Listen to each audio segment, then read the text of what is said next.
Hi, I'm Jackie Tantillo, and this is Should Have Listened to My Mother. Just as a reminder for my listeners on the West Coast, near Ventura, California, you can catch Should Have Listened to My Mother on KPPQ-LP, which is 104.1 FM, and on capsmedia.org/radio. And a big thank you to everyone at KPPQ, Elizabeth, and all my loyal listeners in the Ventura, California listening area. My guest this week is a first-generation American who says that he's curious why so many of us allow our past to hold us down. His mother is a Haitian immigrant who came to the U.S. at the age of 14. Apparently, my guest had to teach himself quite a few things. He put himself through college and started his own business. And I'm really looking forward to hearing your stories. This is Kevin Jerome. Welcome to Should Have Listened to My Mother, Kevin. Thanks for having me, Jackie. Let's start. I usually start by asking your mom's name. Her name is Marie Del Tor. And is she still with us? Yes, she is. She is. And do you got you're basically in the Atlanta, Georgia area. Is she live nearby? Yes, she's roughly 15 minutes away from me. Great. So based on a little bit that you wrote to me and told me a little bit of your background and then seeing some pictures of you and your mom, it seems like you guys are pretty close considering your experience growing up. We are. Yeah, we are very close.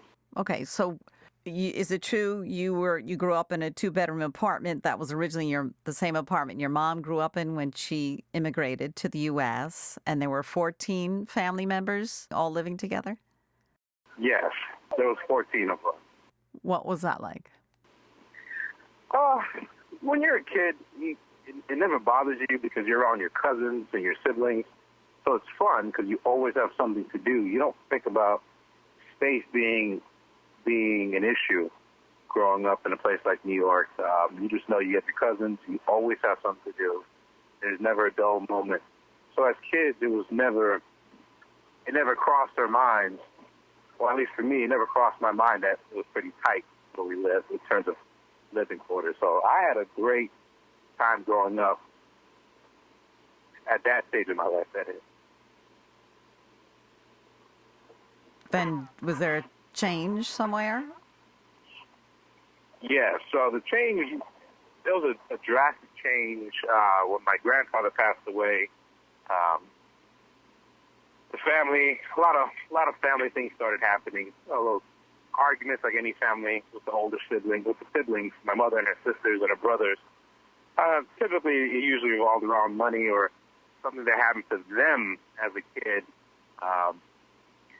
And then everybody decided that around 2007, it's a good time to leave Atlanta. Leave New York.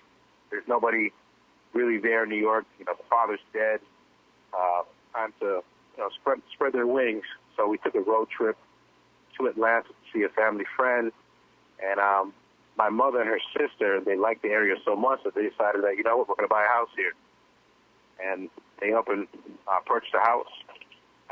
Now, that's the fast forwarded a few times while in New York, living with all those relatives and whatnot. We did move a few times. As a matter of fact, we moved about 18 times, including to Georgia. But in New York itself, a couple times, whether that be because my mother was getting a new job or she wanted to get her own place or just whatever reason she had, we did move. And even then, it really wasn't. It didn't affect us that much. It was really when we moved to Georgia that things started changing drastically. In what way? So my mother and her sister, they bought the house together. Obviously, in 2007, a lot of things were not working well in the economy. Obviously, with everything happened with the economy crashing, things like that. My mother being in finance at the time, and my aunt working for a law firm, which was in New York. They moved to Atlanta not very proactively, it was rather reactively. They moved out of excitement because of the prices they saw.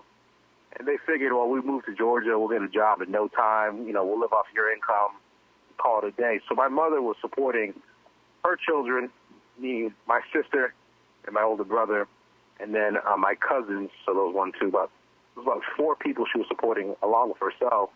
So a total of 8 or 9 people that she was supporting by herself.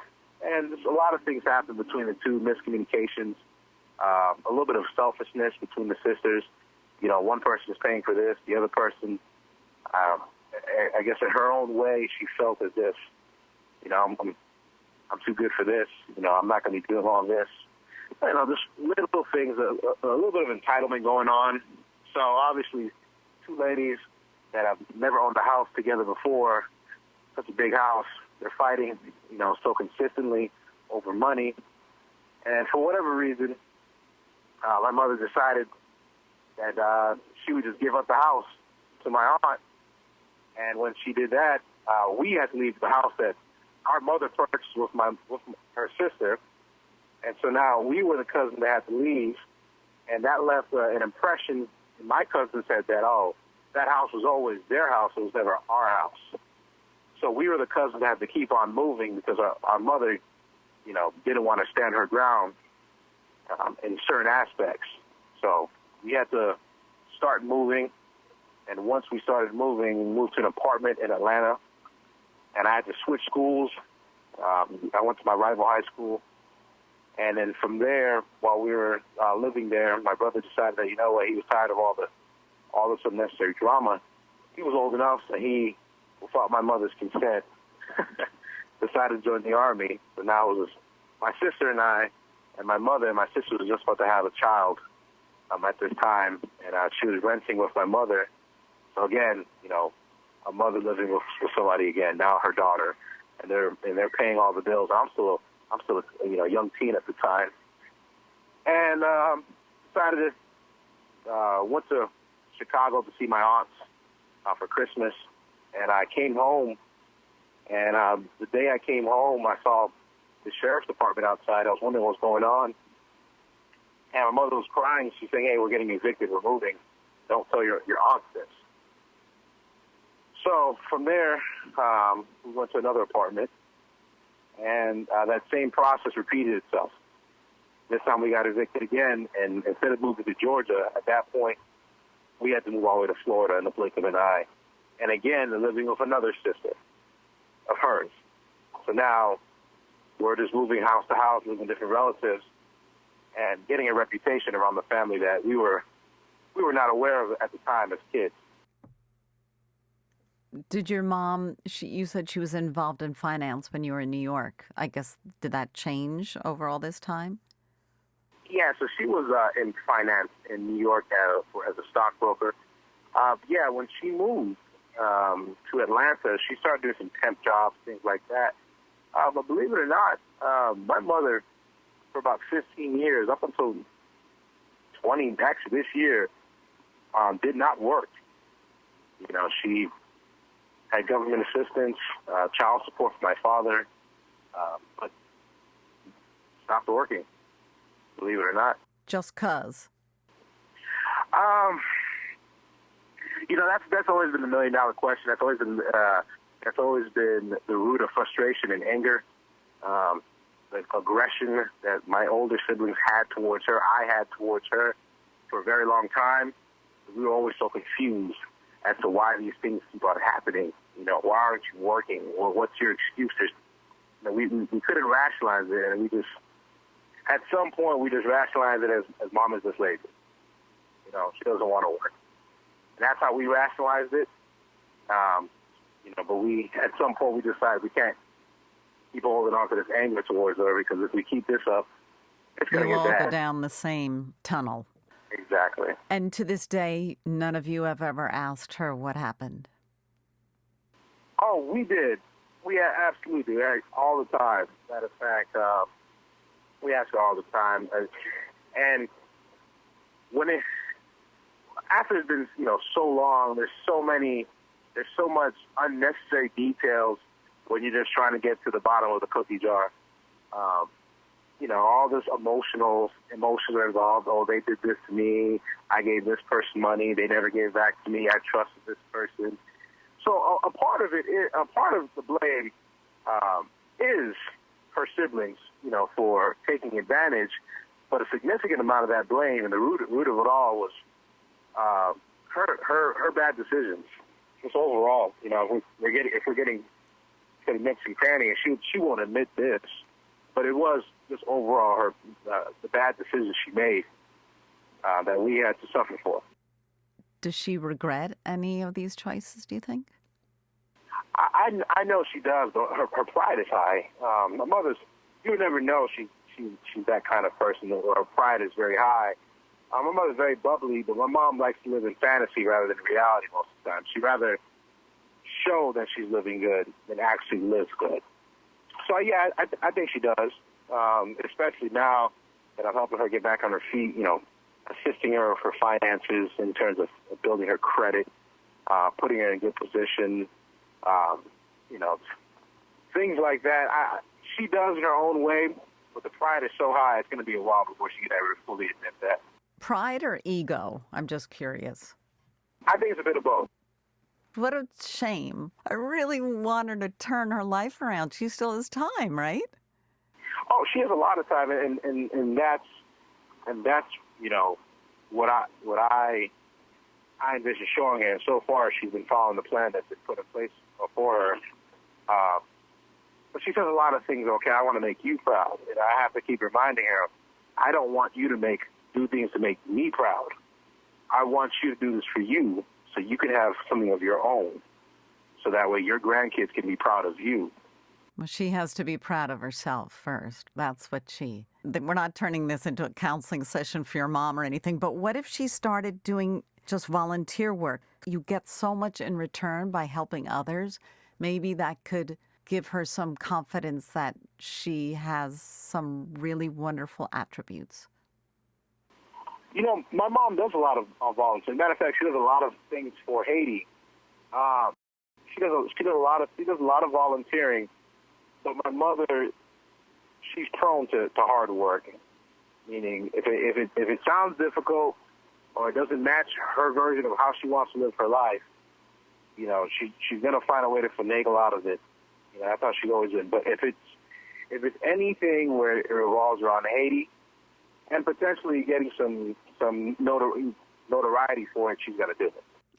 This is where you base the quote that I read earlier, is that you're curious why so many of us allow our past to hold us down. Does this relate to your family situation or your mom's situation? Absolutely. Because now, as I reflect on it, and my siblings and I were all very close, we all had a falling out due to the stress that we were on, just the financial stress that we were on as we became adults. But we all realized we wanted each other in our lives and we could benefit from each other. So, my siblings, my brother and I in particular, we speak about this. But now we're seeing what my mother is facing. We're seeing this ripple effect happen towards all the family members that all think like that. Very stubborn in their own ways, egos. They don't realize they have egos. Basing all the decisions and nobody to bounce it off of. A lot of my relatives are either single mothers, single fathers, or fathers that just aren't very engaged. And there's a lot of, decisions being made off of emotions and not decisions being bounced off of a significant other or somebody that has some more knowledge on the topic. So it's a lot of, there's a lot of family, pain from that, like your past being a crutch. And fortunately for my mother, she is seeing that it's not affecting me, and that is being a spark for her, because now she's realizing that her kids are becoming the kids that the other siblings thought that they would have with their kids, and now their kids are struggling, to live on their own because they never went through anything. They never had to face any type of adversity in their lives.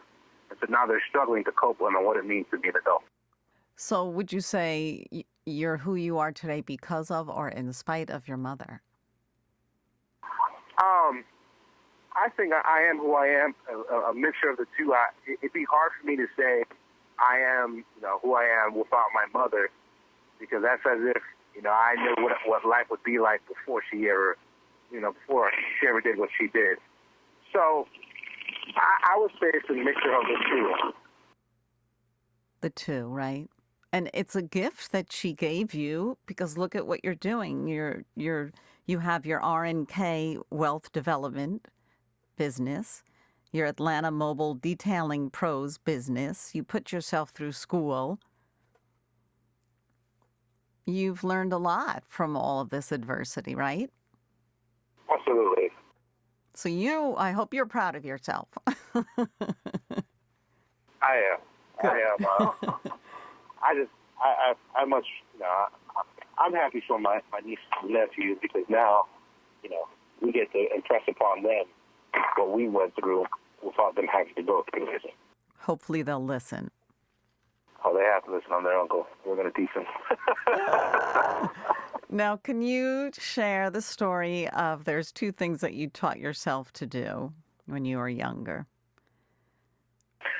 So, the first thing I know for sure I had to teach myself was, and of course, some of the adults, my aunts and mother, they say that's not the truth, and I'm like, I know this is the truth. My brother confirmed it too. I couldn't read for a while. I think I was maybe 8 or 9. I really couldn't read. And, I'd go into school, and I always thought my teachers didn't know, and they just wouldn't pick on. They wouldn't pick me. But now I think they did know I couldn't read, because they never picked me. And it was very hard for me. It was very embarrassing. I was really embarrassed with the fact that I couldn't read. And I don't ever recall my mother ever sitting down with me teaching me how to read. So I took it upon myself. My brother used to play a game called Final Fantasy VIII. And I always wanted to play, but it had all these words on the screen. There was nothing ever said on PS1. There was never any actual speaking. So it was just, dialogue boxes. And I was like, hey, Greg, I want to play. He was like, well, you got to learn how to read, stupid. So for a whole year, I just watched them play this game, and I put two and two together what the actions they were doing and the words and what I was learning in school, and I started piecing everything together. And then one day he came downstairs. He's like, what are you doing? I'm playing. He's like, well, okay, Kevin, I told you you have to know how to read. You can't read. I said, yes, I can. And I showed him I could read, and he was like, wow. And I never thought much about it. I just kept playing the game. We went about our day. But years later, it just dawned on me that a video game taught me how to read. So that was the first one. And then the second big thing was driving. My mother did assist me, but she was nowhere near as patient with me in terms of driving. And I think a part of it was because the car we were using wasn't her car; it was her sister's car, and I think there was some issues with that. But it was hard. She tried to teach me, but there was not a lot of patience. And I'm not the best driver in the world. So what I decided to do, a year after my first year in school, I had to get a job for the summer, and the only way I could get to the job was to drive a car. So I had a state ID, not even a driver's license, a state ID. And I told my uncle that this was my license. I told my uncle this was my license, and he believed it. He's like, all right, I'll go to work. So I would drive his car illegally, no license, to work, because I really need to make money. I was like, I can't be here and not make any money. And one day, I'm not sure what happened. I think I told him. And he was like, wait, you're telling me that's not a license? I was like, oh, well, it's state ID. He was like, no, Kevin, you can't drive my car anymore. So instead of shaming me, he's like, well, you already know how to drive. I need to take you to go take your test. So come on. So he did a few laps for me to make sure I know how to do everything. Then he took me to take my license. He took me to take my driver's test and I passed. So those are two things that, in an unorthodox way, I learned how to do. Wow, that's pretty impressive. And what is that uncle's name? Camille. He's in France. This was in the States, so that you learned to drive. Yes, and that's when he was living here in the States, yep. there was something in you that you were determined to make these changes in your life. It definitely was. Definitely was a lot of courage. I'm not sure who I get it from. I'm always curious because I'm very similar to my parents, but I'm also very different. Maybe because I was born in the States and they were born in a country like Haiti, and the custom stayed with them. I'm not exactly sure, but from a as early as I can remember, I always knew I was going to do something in business, even as a kid. Before I even knew the word rich, I knew I was going to be rich in mind, emotionally, spiritually, financially, the way I think. I just knew that at a young age. I didn't know how, but I knew that's what I wanted to be. I knew I wanted to wear suits like those guys in New York that my mom worked with. I was like, oh, man, they look so cool. They're in suits. They look great. Wow. They got these nice shoes. Man, I want to do that. And I knew that's what I wanted to do. I didn't know how, but I always knew. And I think a part of it, too, I just never wanted to, I think, like you said, you regret certain things. I do wish I had more confidence. When you move a lot, you lose that confidence because you don't feel like you fit it anywhere because you're always moving. And people have memories. They know people longer than you. So you're always moving. It really messes with your head. So that messed with my head for a while.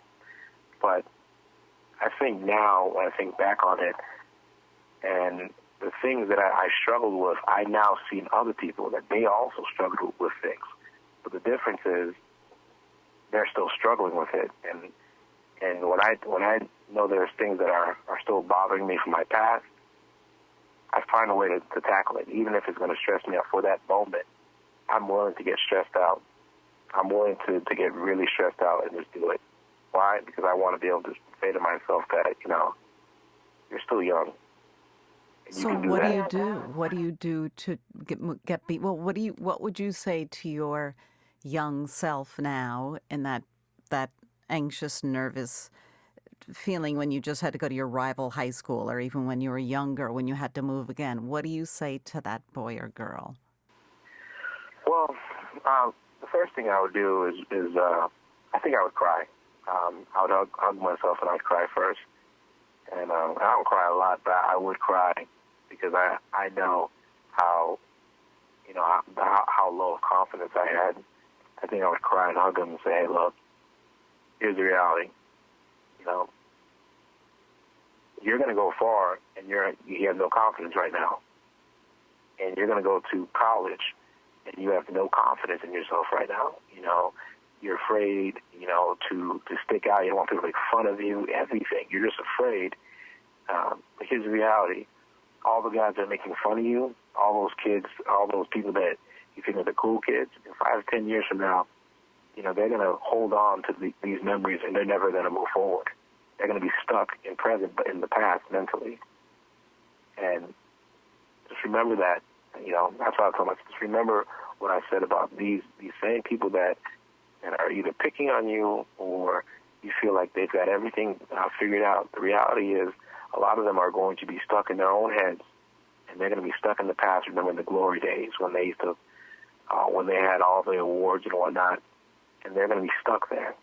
And you're gonna tackle those fears. So if you can hear me right now, go ahead and make that tackle. So what if you miss that tackle in football? Who cares? It's football. The best part is you get it back up and make another play. If you get an incorrect word on the test, who cares? That's what school's for. Who cares? That's what I would tell myself. And I'd probably be very direct with myself because I know that's what I would need.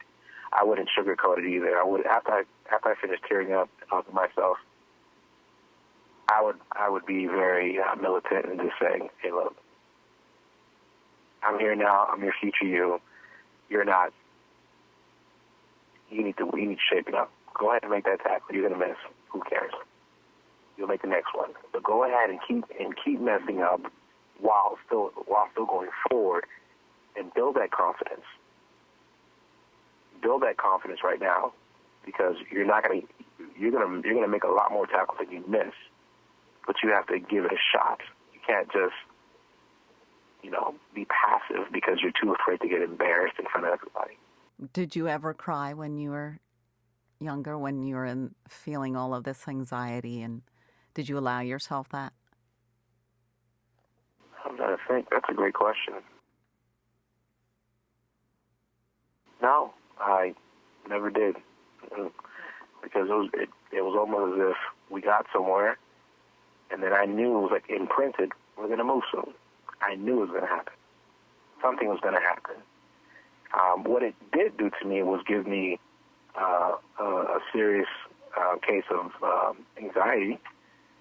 When things are going too well, I'm expecting the worst.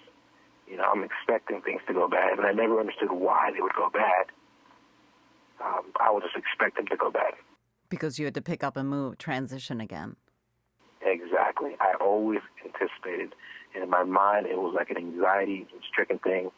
And it wasn't until I was older that I realized my brother and my sisters all suffered from that as well. Oh, I'm so sorry. And those high school kids, they peak in high school. You don't want you don't want to peak in high school, because it's exactly what you were saying. That's where they're going to be. That's their high point of their life. So yep. I'll leave it at that. I'm so happy that you saw this light. Did you grow up with spirituality? Because your mom's Haitian? I did. Yes. But the funny thing is, yes, I was raised Roman Catholic. But that's more on the religious side. But spirituality, I've always said this, and some people think it's so weird, but I don't find it odd at all. I openly say I just had a conversation with God. I just had a conversation with the man above. Not in a some people are very religious. I'm more spiritual, like you said. But that spirituality didn't come from, my upbringing. It came from just having conversations, and I knew I was speaking to somebody. And to this day, I still have those conversations. You're a lucky guy, because some people miss that one sometimes, So I totally believe I'm having conversations with everybody and anything that's bigger and above me and around me and in my heart. I think it's really important. This has been such a wonderfully stimulating conversation, Kevin. I can't thank you enough for coming on board and being a guest on Should Have Listened to My Mother. Jackie, absolutely. I was glad to be on this podcast. I love the topic. It hit me like a ton of bricks when I saw the name of your podcast. It just brought back so many memories, so many fond and sad memories that at this point I wouldn't take back, because now that I know what I know, it definitely, it was almost as if this conversation was meant to be had, and I'm glad we did have it. Give yourself a big hug, and give your mom, Marie, a big hug from all of us at Should Have Listened to My Mother, please, because she has a wonderful son. Unbelievable. And coming soon, Kevin Jerome has a podcast coming out called In Living Colors, based on life and business and risk, kind of similar to Monopoly, with all those interesting things that can happen. And also, you have your business, R&K Wealth Development, and out of the Atlanta area, Atlanta's Mobile Detailing Pros. Kevin Jerome, thank you for joining us on Should Have Listened to My Mother. Thanks, Jack, for having me.